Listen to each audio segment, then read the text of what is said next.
дар ин ҳавои сарди зимистон бозори трансферии чемпионати Тоҷикистон низ хеле гарм аст. муҳофизатгар Муҳаммаҷон Насков аз дастаи хатлони шаҳри Бохтар ба дастаи Равшани Кулоб гузариш намуда, бо ин даста шартномаи ҳамкориро ба муҳлати 1 сол ба имзо расонид. Муҳаммаҷон Насков дар ҳайати мунтахаби то 23 солаи Тоҷикистон ҳунарнамоӣ намуда, яке аз футболбозони бомаҳорат дар хати ҳимоя унвон мешавад.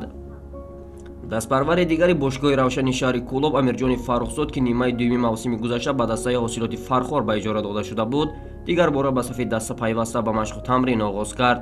ёдовар мешавем, ки Амирҷони Фаррухзод низ соли гузашта дар дастаи мунтахаби то 20 солаи кишвар дар як қатор мусобиқаҳои байналмилалӣ иштирок намуда буд. ҳамчунин футболбози дигари дастаи мунтахаби ҷавонони кишвар Тоҳир Маладустов, ки таи 2 соли охир дар дастаи Хуҷанди шаҳри Хуҷанд ҳунарнамоӣ мекард, бо дастаи Равшани шаҳри Кулоб ба муҳлати 1 сол шартномаи ҳамкорӣ ба имзо расонид. дар ин бора дафтари матбуоти дастаи Равшани шаҳри Кулоб хабар медиҳад.